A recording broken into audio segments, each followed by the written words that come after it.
Hello दोस्तों, स्वागत है आपका अपने चैनल जीके विद बडवाल में। तो रिपब्लिक डे की आप सभी को बहुत शुभकामनाएं। देखिए, आज का हमारा टॉपिक है भारतीय अर्थव्यवस्था के क्षेत्रक, sector of the Indian economy. ये हमारा सोशल साइंस के अंदर इकोनॉमिक्स से यानी कि अर्थशास्त्र से ये टॉपिक लिया गया है। कम से कम 2 नंबर का ये भी टॉपिक पूछा जाता है, 2 नंबर का कम से कम आएगा इसके अंदर से भी, ध्यान रखिएगा।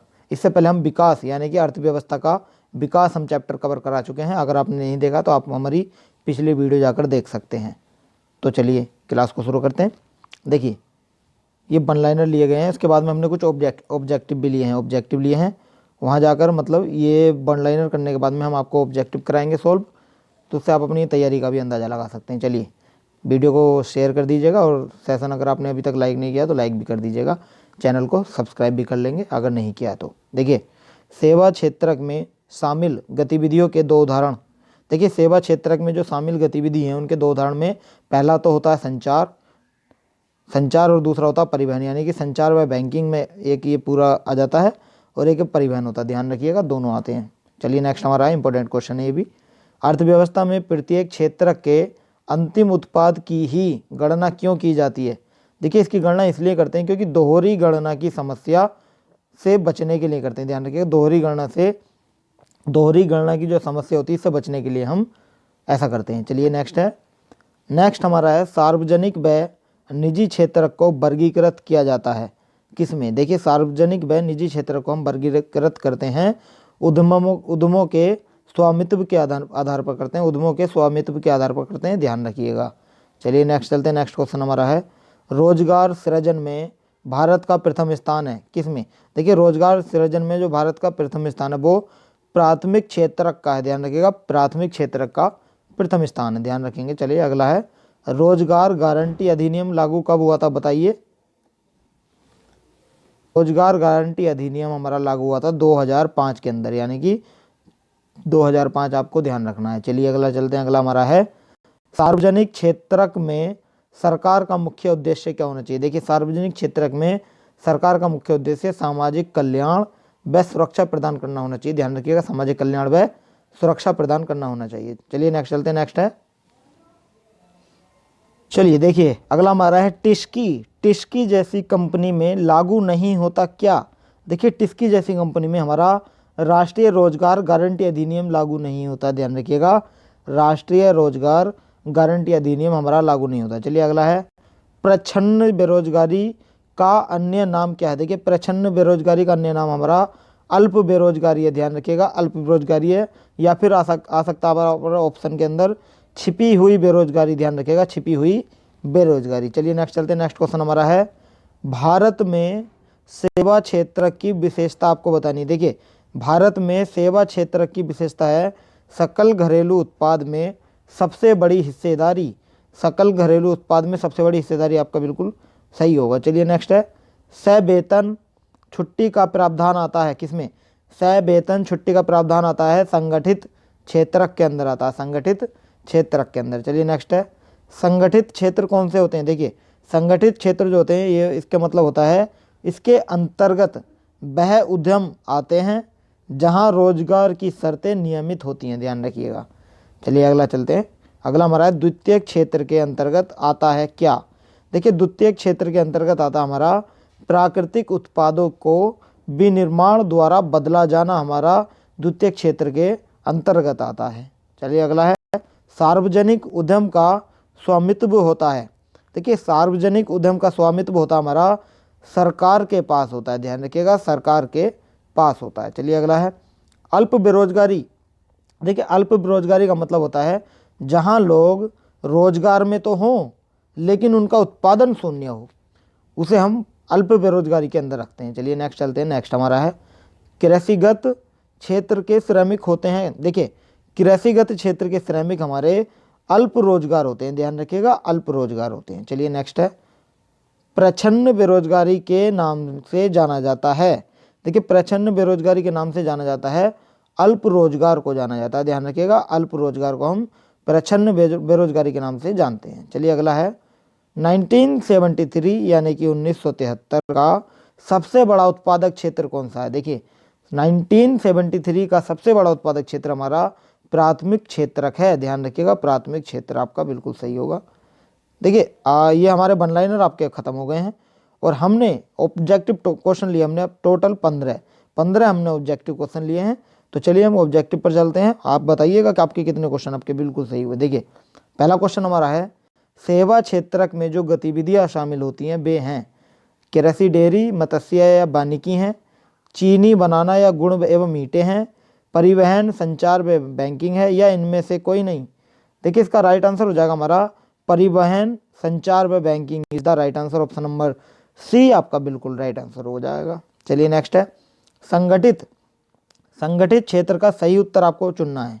देखिए संगठित क्षेत्र का सही उत्तर होगा, इसके अंतर्गत वे उद्यम आते हैं जहां रोजगार की शर्तें नियमित होती हैं। ध्यान रखिएगा, ऑप्शन नंबर ए बिल्कुल आपका राइट आंसर हो जाएगा।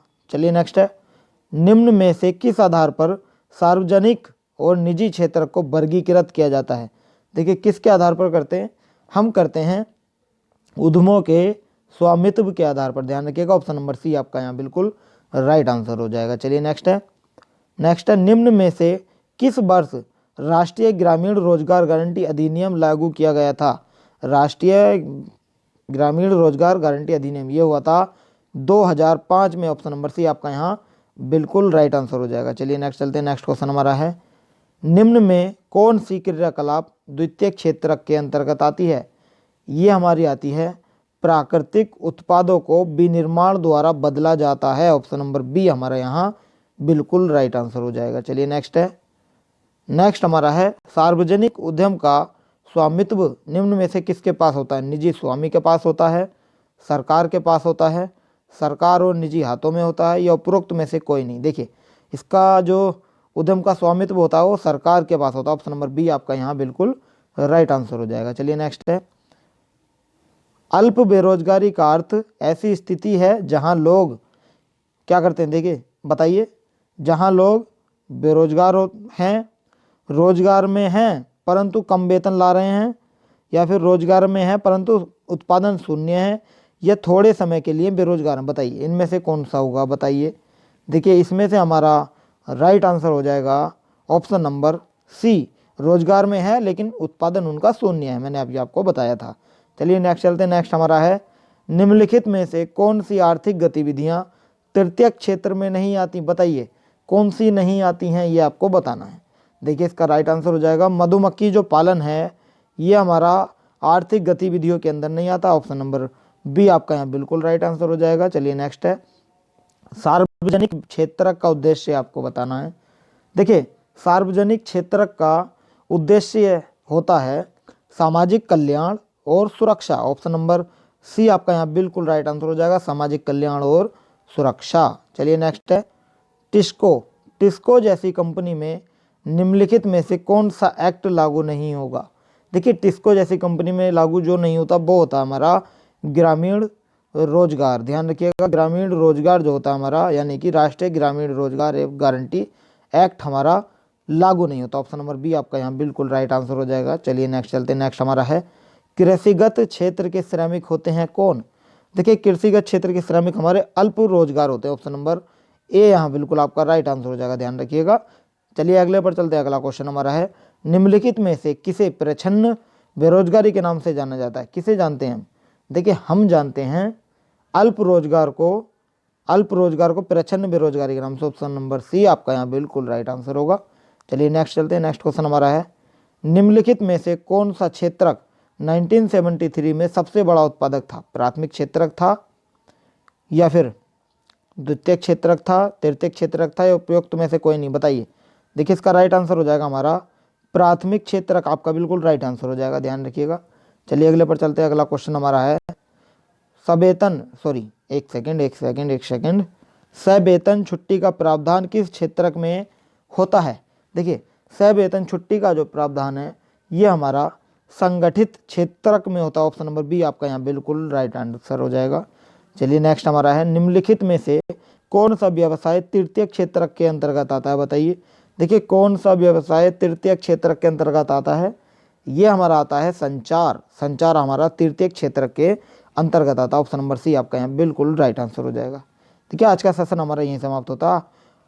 आपने कितने क्वेश्चन बिल्कुल सही किए हमें कमेंट करके ज़रूर बताएं। 15 में से आपके कितने क्वेश्चन बिल्कुल सही हुए हैं, ध्यान रखिएगा। और हाँ, मैं आपको बता दूं कि ये क्लास ICAR के लिए बहुत ही ज़्यादा इंपॉर्टेंट है, तो इसको लेना ना भूलें। और हमने लगभग सभी टॉपिक अभी तक आपके सोशल साइंस के कवर करा चुके हैं। अगर आपने हमारी वीडियो नहीं देखी तो मैं इस वीडियो के डिस्क्रिप्शन में आपको उस प्लेलिस्ट का लिंक सेंड कर दूंगा, वहाँ आप जाकर देख सकते हैं। और हम ICAR के साइंस के हम आपको प्रैक्टिस सेट करा रहे हैं साइंस के, और जिसके हर प्रैक्टिस सेट में हम आपको 50 क्वेश्चन कराते हैं। 50 क्वेश्चन जो आपकी प्रैक्टिस में बहुत ज़्यादा इम्प्रूवमेंट करेंगे। का उस प्लेलिस्ट का लिंक मैं अपनी वीडियो के डिस्क्रिप्शन में डलवा दूंगा, वहाँ जाकर आप हमें वीडियो को देख सकते हैं और अपना तैयारी को इम्प्रूव कर सकते हैं। हमारे टेलीग्राम का चैनल का लिंक भी हमारे इस वीडियो के डिस्क्रिप्शन में आपको मिल जाएगा, वहाँ जाकर आप हमें ज्वाइन कर सकते हैं। और जो हम पढ़ाते हैं उसकी PDF हम अपने टेलीग्राम पर ही प्रोवाइड कराते हैं, तो वहाँ जाकर आप हमें ज्वाइन कर लें और PDF अपनी वहाँ से डाउनलोड कर सकते हैं। तो आज के लिए इतना ही, कल फिर मिलते हैं नेक्स्ट टॉपिक के साथ। So thank you so much.